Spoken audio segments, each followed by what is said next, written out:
Today I am here to give y'all my full-on predictions for the 2024 Food City 500 out at the Bristol Motor Speedway out in Bristol, Tennessee. I believe it's going to be a phenomenal race from lap 1 to lap 500. I cannot wait. I'm also doing a Pick 5 contest as always.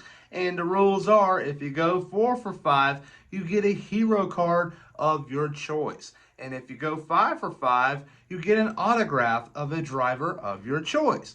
And if you win, I will send you my email. Then we'll discuss mailing and the whole 9 yards. This past week I was accused, and I'm not going to take that lightly. But there we go. Enough said here, and on to the intro we go. I'm Chase Briscoe, driver number 14 Ford Mustang for Stewart-Haas Racing, and you're watching William Blackwell on YouTube.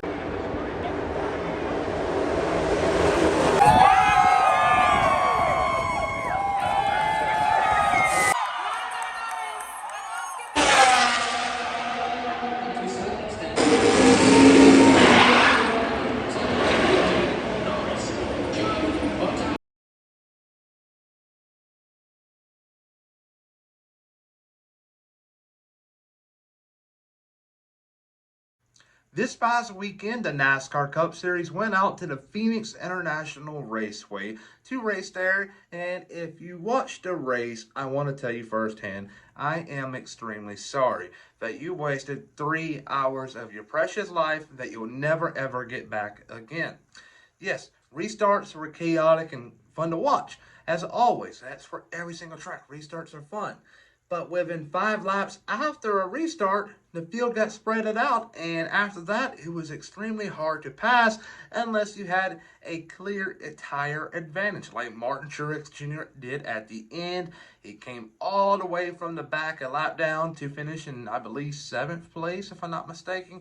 I may be wrong. But Christopher Bell won the race. Chris Buescher came home in 2nd place. A big day for both drivers. Bell is in the playoffs. Buescher has gained a lot of momentum heading into a track which I believe he's going to do well at. Christopher Bell's obviously going to win the Bristol race, I believe. Right now on short tracks, he is just that guy. He's got that dog in him, if you will. And I believe when he goes to Bristol this week, he's going to have a lot of momentum on his side, and he's going to go to victory lane.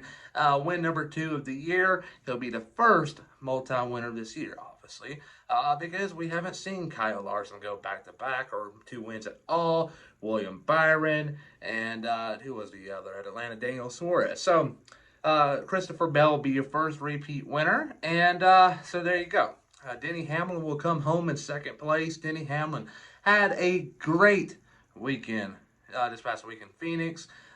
Towards the end, he was battling his teammate, or I guess you can say his teammate from 2311 Racing, because he owns the car. They work together. Tyler Reddick, he did not get touched at all. Air kind of killed him, and he spun out on his own. And it was a pretty tough day after that for him. He tried to fight back for a top 10, but got held up by the 10 car for quite a while at the end. But 3rd place is going to be Chris Buescher. He won the night race back in 2022. I believe a top 5 is a lock this week for Chris Buescher. And Brad Keselowski, do not count him out at all. He is not my surprise because I believe Carson Hocevar is going to be that guy. We saw Carson Hocevar last fall in the Bristol night race qualify extremely well. The race pace kind of fell off. But last year, we got to remember, Legacy Motorsports last year was horrible. And he's with a much better team, Inspire, in my opinion. I ranked him higher than Legacy Motorsports. But I believe he's going to qualify extremely well like he did out in Phoenix. And he's going to stay up front for quite a while and grab, let's say, a top 15, top 18 finish. Big flop is going to be John Hunter Nemechek. Let's be honest here. Let's question the integrity of this guy. He got a cup ride in 2020. He decided Front Row Motorsports wasn't going to win him a championship, which he will be correct. So he went back to the truck series, raced for Kyle Busch in a Ford truck. Went from there, went to Xfinity, and finally got back to Cup with the 42 car. And I believe he's at the age now where he should be driving like a veteran, but he's not. He's driving like a punk. And we saw what happened this past week in Phoenix where he turned a 22 car. He can apologize all he wants. he has no purpose of being in the Cup Series right now. He is a menace to society. And he's my big flop in Bristol. But he may be saying, William, why do you think Bristol is going to be better than Phoenix? Well, Phoenix it's a much more short track, if you will, compared to Bristol. Yeah, Bristol is short. Yeah, don't get me wrong. But Bristol, you get the high banks. Phoenix is all about the brakes, all about that brakes, if you will, like DW used to say. So I believe the short track package is going to work significantly better out in Bristol and even the likes of Dover. But yeah, we're going to suck it up in Phoenix and Richmond coming up. That's going to be a brutal one to watch.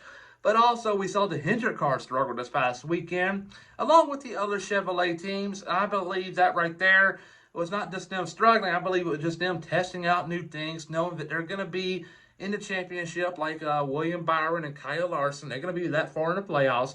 They were trying out different things, so you really can't say, hey, they just sucked this past weekend. They're trying different things out. Getting ready for the Final Four this year, which they have the assumption that they will make because they believe that they are true championship contenders.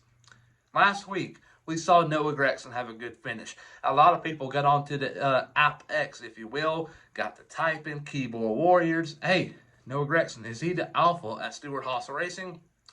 I believe this past weekend put that to an end. Chase Briscoe is that guy. Noah Gragson's close as second, and from second to third, there's a big margin. I believe it's Ryan Preece and Josh Berry. Josh Berry is horrible. Like, he is, terrifying to watch. I believe they could have put someone like Cole Custer in that 4 car. Josh Berry, I just don't know how long this is going to last for him and Stewart-Haas Racing. He's not getting the results, and a lot of people might say, hey, he's just a rookie. Well, he practically ran let's say a half of the schedule last year, filling in for injured drivers and also filling in the 42 car at the end of the year, splitting time with Carson Hocevar and a few others.